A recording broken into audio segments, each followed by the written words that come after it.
वालिए कुल आलम सरवरे कायनात शबद गुरु धन धन श्री गुरु ग्रंथ साहिब महाराज जी नूं हाज़र नाज़र जान के गुरु पातशाह जी दी बख्शी फतेह बुलंद करिए जी। वाहिगुरु जी का खालसा वाहिगुरु जी की फतेह। सारे वड्डे वीरां छोटे वीरां बजुर्गां नूं बेनती है कि जे आपां शरीरक तौर ते इत्थे पुजे हाँ तो थोड़े समय लई अद्धे तो 1 घंटे लई अपने मानसिक तल ते भी इस हॉल च मौजूद हो जाइए, क्योंकि अज जो बातां गुरु साहब ने इत्थे सानू करन लई इकट्ठियां कीता है, ये मौके तां पिछले सालां च भी बहुत बार बने ने। गल्लां कुछ इस तरीके दियां हर इलैक्शनां दे दौरान होंदियां होणगियां, पर जे असी इकट्ठ कर लिया तो वो गल्लां दे उत्ते आपां पहरा दे के कोई हल नतीजा भी कढ सकते हाँ। ते गुरु साहब की गुरबाणी तो फरमान लैंदे होए इकत्तर मिलो मेरे भाई दुबदा दूर करो लिव लाए हर नामे के होवो जोड़ी गुरमुख बैसो सफ़ा विछाए। गुरु साहब का सानू हुक्म है कि जदों भी मनां दे विच कौम दे विच पंथ दे विच कोई सानू आपस दे कोई मिलवर्तन च दिक्कतां आ रही ने तो गुरसिखां नूं बह के एक टेबल दे उत्ते या जमीनी रूप ते सफ़ा विछाए कह सकते हैं, या अज असी इस हॉल दे रूप च भी इकत्तर रूप च होके उस बारे गल कर सकते हाँ। ते गल मेरे वड्डे वीर तजिंदरपाल सिंह नलवा जी ने की कि कौम दियां जड़ां दे विच जो दीमक वाड़ी गई है पिछले 100 सालों के अंदर, और खास करके देश की आज़ादी या देश की वंड ही कहीए आपां या पंजाब की वंड कहीए 1947 तो बाद जो कौम का स्वरूप सिरजिया गया है कि गुरु गोबिंद सिंह महाराज ने 1699 की विसाखी नूं खालसा इस तरह का साजिया सी। खालसा प्रगट किया सी सच्चे पातशाह ने। अज असी खालसे नूं साजिया ही कह देने आ, जबकि गुरु साहब ने तो कहा सी प्रगट्यो खालसा परमात्म की मौज। ते जिहड़ा खालसा प्रगट होया उस दे विचों मीरी ते पीरी का संकल्प जिहड़ा गुरु हरगोबिंद पातशाह जी ने सानू दिता सी, संत ते सिपाही का संकल्प जो दिता सी, अज असी संत वखरे कर दिते ने सिपाही वखरे कर दिते ने। संत ते सिपाही का कॉन्सैप्ट ही अलग हो गया। डेरे वाले ने वखरे ने, वो सिर्फ गुरु गुरु जपाउंदे ने, पर जदों कौम के उत्ते भीड़ पै जाए वो अपने डेरियां चों बाहर नहीं आउंदे ने। ते गुरु साहब बाणी विच फरमान करते ने सानू, कीता करना कहया कथना भरिया भर भर धोवां आप ना बुझा लोग बुझाई ऐसा आगू होवां।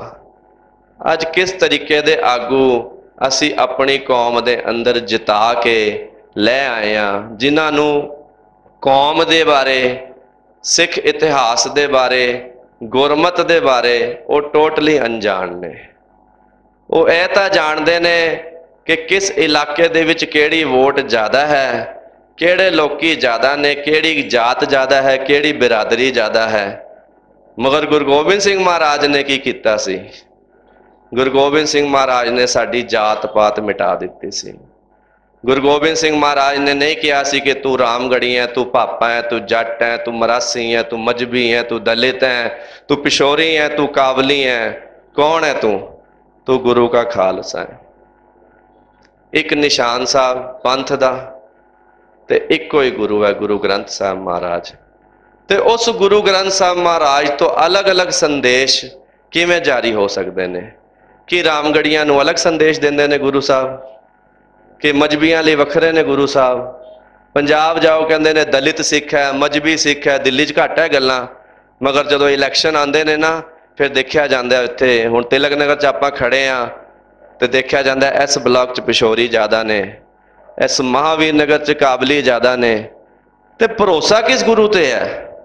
भरोसा गुरु ग्रंथ साहब महाराज ते सारियां दा है। जिन्हों पुछो कहना मैं गुरु ग्रंथ साहब महाराज दा सिख हाँ। मगर सानू विचार करनी पेगी कि सानू किवें दा आगू चाहिदा है। या तो असी उवें दे ही हाँ तो इस करके सानू उवें दे आगू चंगे लगते हैं। अज सानू आगू वो चंगे लगते हैं जिहड़े अमृत की गल ही ना करन। 2019 गुरु नानक पातशाह जी का 550 साला ते तुसी अपने दिलों ते हथ रख के दसना मैनू कि तुहाडे इलाके दे विच किन्ने अमृत संचार पूरे साल दे विच होए ने। आपां सिर्फ कमेटी नूं दोष नहीं दे सकते, सिंह सभावां भी बहुत सारियां ने कि सिंह सभावां दे प्रधान, सकत्तर, खजानची, जनरल सकत्तर बड़ियां पोस्टां ने साडे कोल देण लई कि गुरु दे अमृत की गल सिंह सभावां ने भी कीती है? नहीं कीती है। पूरा साल बहुत लोगों ने इंतजार किया। और जे आपां कमेटी दे लैवल की गल करिए तो आपां दोष ना दईए कि उस कमेटी ने आके यह किया, इस कमेटी ने आ किया, इस कमेटी ने आ किया। अज गुरु घर दे विच जदों गुरुद्वारे दे विच साडा अल्टीमेट एम जो है सिख कौम दे वास्ते काम करना, सिक्खी लई काम करना, ते सिख बंदा बनता है गुरु दे अमृत की दात लैके। ते अमृत संचार कित्थे हुंदा है जी? गुरुद्वारे दे विच बहुत लोगों को तो पता ही नहीं अमृत संचार होंदा भी है, क्योंकि अद्धी तो ज़्यादा जनता सैल्फियां खिंचण जाती है, अद्धे लोग एसी की हवा खाण जाते हैं, अद्धे लंगर खाण जाते हैं, तो अद्धे मेरे वर्गे देखण जाते हैं मैनू किन्ने क बंदे जानते हैं, कौन कौन मैनू फतेह बुला रहा, कौन कौन मैनू नहीं बुला रहा। टाइम फिक्स किया असी सारे लोगों ने। तो तीजी मंजिल ते जाके अमृत संचार का कमरा है। और गुरुद्वारे दे विच एंट्रेंस तो लैके तुसी एग्जिट कर आओ, अमृत की गल किधरे भी नहीं लिखी हुई। कोई फॉरनर, विजिटर, टूरिस्ट बंदा आवे, उन्होंने अज तक यह ही नहीं पता लगता गुरुद्वारे आके कि इस गुरुद्वारे दे विच सिख बनाए जाते हैं ते सिक्खी दी दात अमृत लैके बनती है। तो गल करिए जदों असी अपने पिछोकड़ दी ते 18वीं सदी 1712 तो लैके 1761 तक करीबन 16 बार एक हुक्मनामा, एक नोटिफिकेशन उस समय की सरकार वालों जारी होंदी है, नानक परस्तां बा कतल रसानंद, कि जिथे भी गुरु नानक नूं मनण वाले सिख मिलन उन्हां दा सिर कलम करन दा हुक्म है, सरकारी फरमान है। कि सिख खत्म होए? नहीं होए। 1761 तो बाद 1716 ते 1700 अगर 38 की गल करिए तो सिख जंगलों च छुपे रहे ने। घोड़े की काठियां दे उत्ते साडे घर ने, तेगां दी नोक दे नाल असीं अपना इतिहास लिख रहे हैं उस समय दे उत्ते।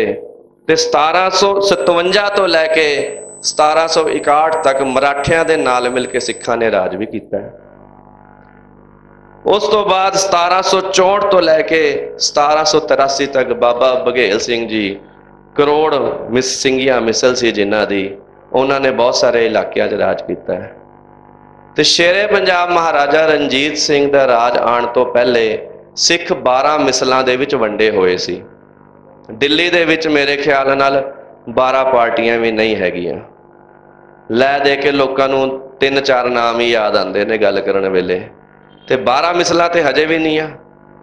अज भी की हो रहा है, असीं एक दूजे नाल लड़ रहे हैं, उदों भी मिसलां आपस में लड़ती सी।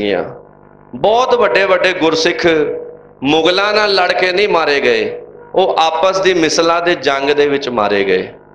मगर जदों बाहरला दुश्मन सिक्खी दे उत्ते आंदा सी ना, इस साडे पंजाब दे उत्ते हमला करन, ते मिसलां दा जिहड़ा मुखी हुंदा सी वो स्टेज एक नारा दिंदा सी कि मिसल वंड अब कबहू ना पावो, रल मिल खड़ तुर अब पंथ बचावो। कि हुण पंथ बचाने की गल करो, आपस की लड़ाइयां बाद च करांगे। मगर की वो पंथ का नाश भी करते सी? वो मिसलां वो पंथ का नाश तो नहीं करदियां सी, वो सिक्खी का प्रचार करदियां सी, गुरमत का प्रचार करदियां सी, गुरु नानक के उपदेशों की गल करदियां सी, गुरु गोबिंद सिंह जी के इतिहास की गल करदियां सी। ਤੇ ਅੱਜ ਜਿਨ੍ਹਾਂ ਨੂੰ ਅਸੀਂ ਮਿਸਲਾਂ ਦੇ ਰੂਪ ਵਿੱਚ ਅਗਰ ਪਾਰਟੀਬਾਜ਼ੀ 'ਚ ਅਸੀਂ ਉਹਨਾਂ ਦਾ ਨਾਮ ਲਈਏ ਤੇ ਕੀ ਉਹ ਗੁਰੂ ਨਾਨਕ ਦੇ ਫਲਸਫੇ ਤੇ ਚੱਲ ਰਹੇ ਨੇ? ਕਿ ਬਾਬਾ ਬੰਦਾ ਸਿੰਘ ਬਹਾਦਰ ਨੇ ਜੋ ਕਾਜ ਕੀਤੇ, ਜੋ ਸ਼ੇਰੇ ਪੰਜਾਬ ਮਹਾਰਾਜਾ ਰਣਜੀਤ ਸਿੰਘ ਨੇ ਕੀਤੇ, ਸਾਡੇ ਕੋਲ ਪ੍ਰੈਕਟੀਕਲ ਕੀਤੇ ਹੋਏ ਪਏ ਨੇ। ਸਾਨੂੰ ਕੋਈ ਕਿਸੇ ਨੂੰ ਸਮਝਾਉਣ ਦੀ ਲੋੜ ਨਹੀਂ ਹੈ। ਸਾਡੇ ਹੀ ਸਿੱਖਾਂ ਨੇ ਰਾਜ ਵੀ ਕੀਤਾ, ਸਾਡੇ ਸਿੱਖਾਂ ਨੇ ਸਿੱਕੇ ਵੀ ਜਾਰੀ ਕੀਤੇ, ਕਿੰਨੇ ਵੱਡੇ ਰਾਵੀ ਤੋਂ ਲੈ ਕੇ ਚਨਾਬ ਤੱਕ ਸਿੱਖ ਰਾਜ ਸਥਾਪਿਤ ਵੀ ਕੀਤਾ। 40 ਸਾਲ ਉਹ ਰਾਜ ਵੀ ਕੀਤਾ ਜਿਹਦੇ ਵਿੱਚ ਇੱਕ ਵੀ ਕਤਲ ਦੀ ਸਜ਼ਾ ਨਹੀਂ ਹੋਈ, ਇੱਕ ਬਲਾਤਕਾਰ ਨਹੀਂ ਹੋਇਆ, ਇੱਕ ਕੌਮੀ ਦੰਗਾ ਨਹੀਂ ਹੋਇਆ, ਇੱਕ ਧਰਨਾ ਨਹੀਂ ਲੱਗਿਆ ਉਸ 40 ਸਾਲ ਦੇ ਰਾਜ ਦੇ ਵਿੱਚ, ਤੇ ਸਾਰੇ ਲੋਕ ਸੁਖੀ ਸੀ। ਉਹਦੇ 'ਚ ਬ੍ਰਾਹਮਣ ਵੀ ਵਸਦਾ ਸੀ, ਉਹਦੇ 'ਚ ਜੈਨ ਵੀ ਵਸਦਾ ਸੀ, ਉਹਦੇ 'ਚ ਮੁਸਲਮਾਨ ਵੀ ਵਸਦਾ ਸੀ, ਉਹਦੇ ਵਿੱਚ ਸਿੱਖ ਵੀ ਵਸਦਾ ਸੀ, ਤੇ ਸਾਰੀ ਕੌਮਾਂ ਵਸਦੀਆਂ ਸੀ। ਮਗਰ ਕੀ ਅੱਜ ਅਗਰ ਅਸੀਂ ਆਪਣੇ ਸਿੱਖਾਂ ਦੀ ਹੀ ਗੱਲ ਕਰੀਏ ਤੇ ਕੀ ਅਸੀਂ, ਚਾਹੇ ਕੋਈ ਕਿਸੇ ਪਾਰਟੀ ਨੂੰ ਬਿਲੋਂਗ ਕਰਦਾ ਹੋਵੇ, ਕਿਆ ਉਹ ਸਿੱਖੀ ਲਈ, ਪੰਥ ਲਈ ਕਾਜ ਕਰ ਰਿਹਾ ਹੈ ਤੇ ਉਹ ਮੁਬਾਰਕ ਹੈ। ਪਰ ਜੇ ਤੁਹਾਨੂੰ ਲੱਗਦਾ ਹੈ ਉਹ ਪੰਥ ਲਈ, ਕੌਮ ਲਈ ਕੋਈ ਐਸਾ ਕਾਰਜ ਨਹੀਂ ਕਰ ਰਹੇ ਜਿਸ ਨਾਲ ਉਹਨਾਂ ਦਾ ਕੋਈ ਪਰਸਨਲ ਬੈਨੀਫਿਟ ਹੁੰਦਾ ਹੋਵੇ, ਉਹ ਗੱਲਾਂ ਵੱਖਰੀਆਂ ਨੇ। ਪਰਸਨਲ ਬੈਨੀਫਿਟ ਹਰ ਕੋਈ ਕਿਸੇ ਆਪਣੇ ਬਿਜ਼ਨਸ 'ਚੋਂ ਵੀ ਕੱਢ ਸਕਦੇ ਹੋ। ਕੌਮੀ ਸਟੇਜ ਆਪਣੇ ਪਰਸਨਲ ਮਫਾਦ ਪੂਰੇ ਕਰਨ ਲਈ ਨਹੀਂ ਹੁੰਦੀ। ਮਗਰ ਪੁਰਾਤਨ ਸਮੇਂ ਸੀ ਨਾ, ਜਦੋਂ ਸਰਦਾਰ ਕਪੂਰ ਸਿੰਘ ਜੀ ਵਰਗੇ ਉੱਘੇ ਵਿਦਵਾਨ ਜਦੋਂ ਸਟੇਜਾਂ ਤੇ ਖੜੇ ਹੋ ਕੇ ਬੋਲਦੇ ਸੀ ਤੇ ਉਹ ਕੌਮ ਨੂੰ ਸਮਝਾਉਂਦੇ ਸੀ, ਅੰਦਰ ਸਾਕਤ ਬਾਹਰ ਸ਼ੈਵਮ, ਅੰਦਰ ਸਭਾ ਮਧਿਅਮ। ਇਹਦਾ ਮਤਲਬ ਹੈ ਸੰਸਕ੍ਰਿਤ ਦੇ ਵਿੱਚ ਕਿ ਅੰਦਰੋਂ ਤਾਂ ਅਸੀਂ ਹੈਗੇ ਆ ਮਾਸਾਹਾਰੀ, ਬਾਹਰੋਂ ਅਸੀਂ ਖੜੇ ਹੋਏ ਨਾ, ਅਸੀਂ ਸ਼ਾਕਾਹਾਰੀ ਹੈਗੇ ਆ ਜੀ। ਸਾਨੂੰ ਤੇ ਬੋਲਣਾ ਨਹੀਂ ਆਉਂਦਾ, ਅਸੀਂ ਬੜੇ ਮੂੰਹ ਦੇ ਮਿੱਠੇ ਹਾਂ। ਅਸੀਂ ਔਰਤ ਦੀ ਬੜੀ ਜ਼ਿਆਦਾ ਇੱਜ਼ਤ ਕਰਨ ਵਾਲੇ ਹਾਂ। ਅਸੀਂ ਬੱਚਿਆਂ ਨੂੰ, ਕੁੜੀਆਂ ਨੂੰ, ਮੁੰਡਿਆਂ ਨੂੰ ਇੱਕ ਬਰਾਬਰ ਜਾਣਨ ਵਾਲੇ ਹਾਂ। ਮਗਰ ਉਦੋਂ ਸਾਡੇ ਸਵਰੂਪ ਵੱਖਰੇ ਵੱਖਰੇ ਸੀ। ਮਗਰ ਅੱਜ ਉਹ ਸਵਰੂਪ ਸਾਡੇ ਆਪਣਿਆਂ ਨੇ ਅਪਣਾ ਲਏ ਨੇ। ਕੋਈ ਬਹੁਤ ਕੁਝ ਹਾਸਲ ਨਹੀਂ ਕਰ ਸਕਦਾ ਬੰਦਾ ਉਹ ਸਭ ਕਰਕੇ, ਮਗਰ ਇੱਕ ਵਾਰ ਜਦ ਗਲਤ ਕੰਮ ਦੀ ਬੇੜੀ ਦੇ ਵਿੱਚ ਬੈਠ ਜਾਂਦਾ ਹੈ, ਉਹ ਬੇੜੀ ਫਿਰ ਉਤਰਨ ਨਹੀਂ ਦਿੰਦੀ। ਉਹ ਦਲਦਲ ਹੈ ਐਸਾ। ਪਰ ਅਸੀਂ ਕਦ ਤੱਕ ਉਸ ਚੀਜ਼ ਨੂੰ, ਦਲਦਲ ਨੂੰ ਭੋਗਦੇ ਰਵਾਂਗੇ? ਅਸੀਂ ਕਦ ਤੱਕ ਜਾਣਦੇ ਹਾਂ ਕਿ ਸਾਡੇ ਉਹੀ ਆਗੂ, ਉਹੀ ਬੰਦੇ ਬਾਰ-ਬਾਰ, ਕਦੀ ਕੋਈ ਕਿਸੇ ਸਿੰਬਲ ਤੋਂ ਆ ਜਾਏਗਾ, ਅਗਲੀ ਵਾਰ ਉਸ ਸਿੰਬਲ ਤੋਂ ਆ ਜਾਏਗਾ, ਅਗਲੀ ਵਾਰ ਤੀਜੇ ਸਿੰਬਲ ਤੋਂ। ਬੰਦਾ ਤਾਂ ਉਹੀ ਹੈ। ਜੇ ਉਹਨੇ ਉਸ ਸਿੰਬਲ ਤੇ ਆ ਕੇ ਉਹ ਕੰਮ ਨਹੀਂ ਕੀਤੇ ਤੇ ਇਸ ਸਿੰਬਲ ਤੇ ਆ ਕੇ ਉਹ ਕੰਮ ਕਿਵੇਂ ਕਰ ਲੇਗਾ?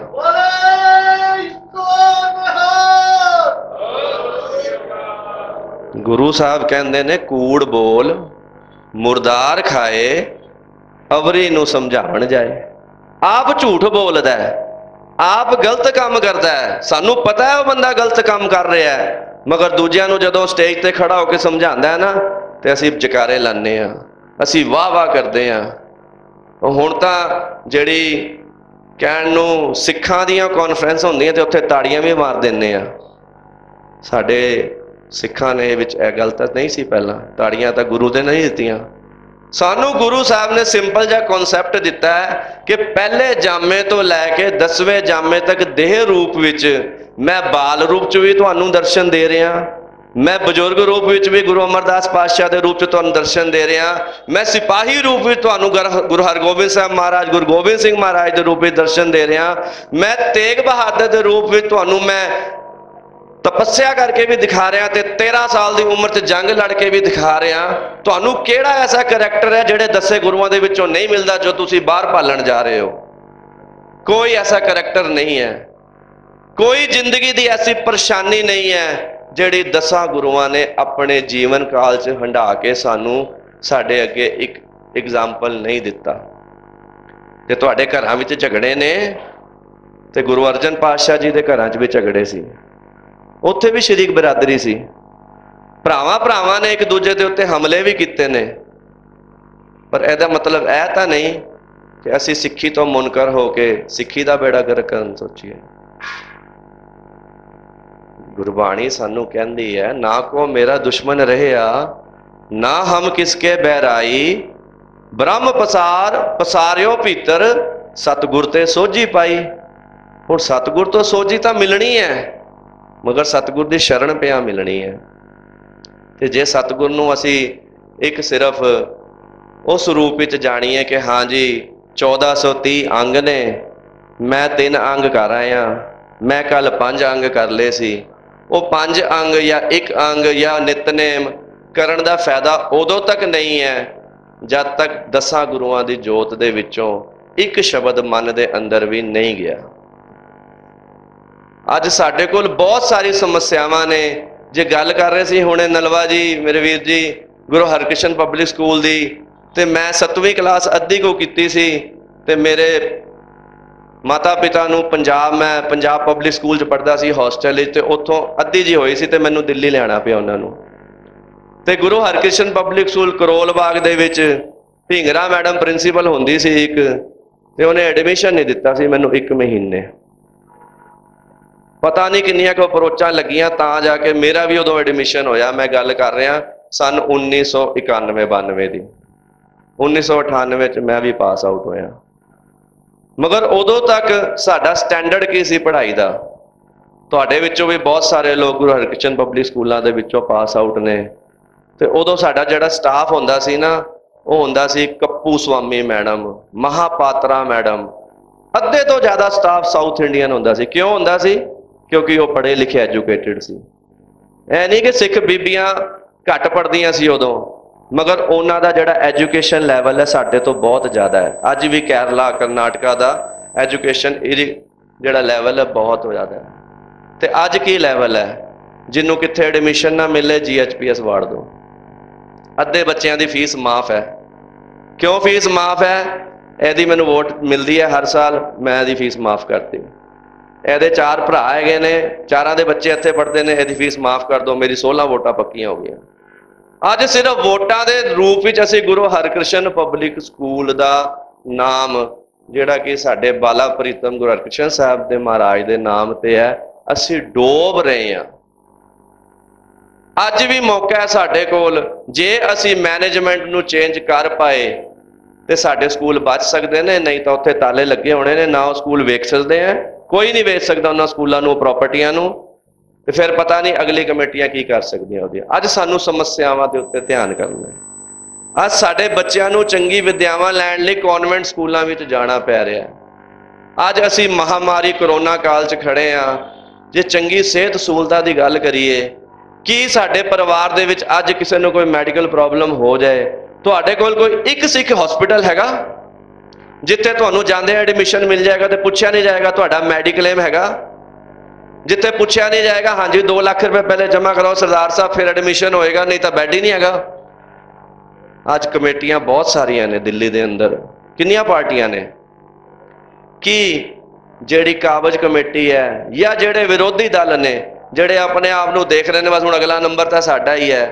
कि करोना काल च जदों साडे बच्चे मेरे तो भी घट उम्र के 8-10 मुंडे जदों मर गए, तो कि असीं इंतजाम नहीं कर सकते सी 100 बैडां दा? कि साडे हत्थ चूड़ियां पाईयां सी असीं, कि साडी जेबां इन्नियां खालियां सी, असीं लंगर ला सकते सी, असीं जगह जगह जाके दूजे काम कर सकते सी, अपने आप नूं फेसबुक लाइव रोज़ कर सकते सी, मगर असीं कौम लई 100 बैड का एक छोटा मिनी सिर्फ ऑब्जरवेशन रूम नहीं बना सके। हॉल सारे गुरुद्वारियां च ने, कोई ऐसा गुरुद्वारा नहीं सिंह सभा जिथे हॉल नहीं है।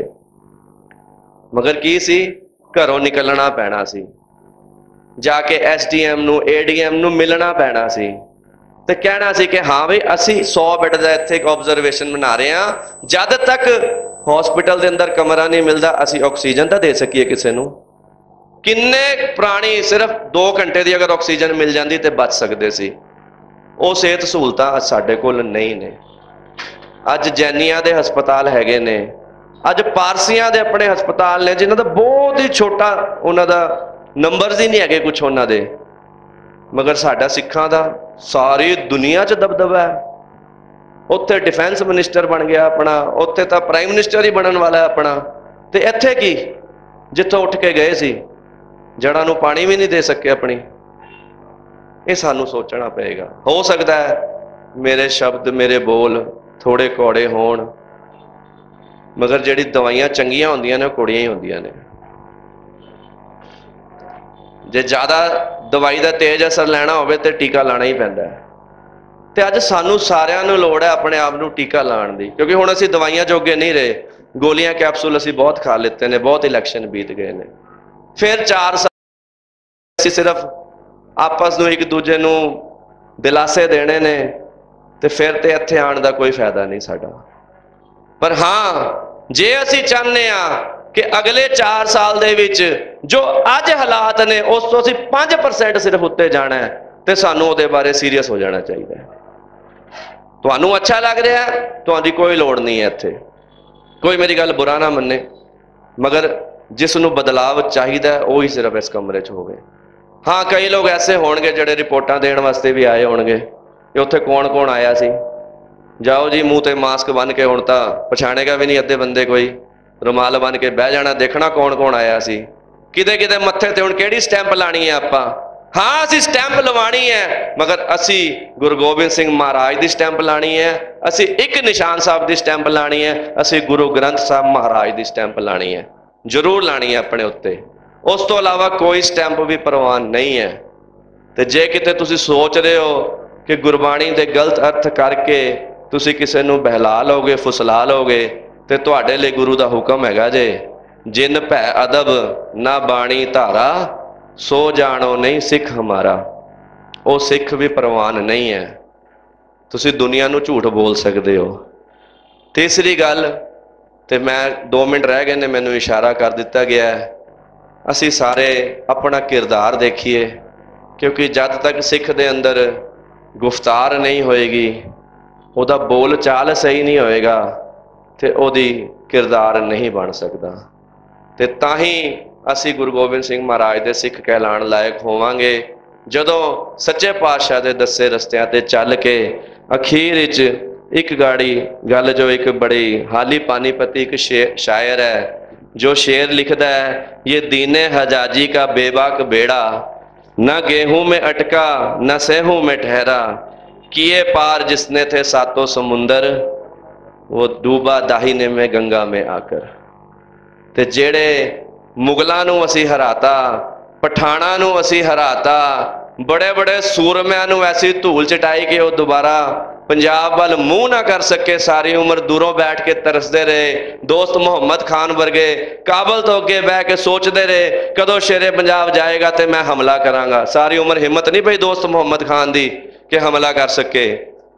ये डोगरे जिहड़े आए सी सिखां दे रूप च ही आए सी, उदों सिख राज साडे हत्थों गया है। ते सारिआं नूं बेनती है, अपना इतिहास जरूर पढ़िए। अज फेसबुक, गूगल, यूट्यूब बड़े सारे तरीके ने जितों असी अपने सिख इतिहास की नॉलेज लै सकते हैं। बड़े चंगे चंगे साडे कोल उगे विद्वान ने जिहड़े कि चंगी समझ नाल सिख इतिहास नूं दसदे ने। हर कोई अद्धा घंटा जरूर देवे अपने सिख इतिहास, अपनी माँ बोली दे बारे रोज़ का अद्धा घंटा ला दिओ, बाकी 23.5 घंटे जिथे मर्जी ला दिओ, तो तुसीं देखोगे 6 महीने दे अंदर तुहाडे घरां दे विच जदों बदलाव आएगा तो तुहाडी कौम दे विच बदलाव आएगा। गलतियां भुल्लां दी खिमा। आओ जी गज वज के फतेह बुलाइए जी। वाहेगुरु जी का खालसा, वाहेगुरु जी की फतेह।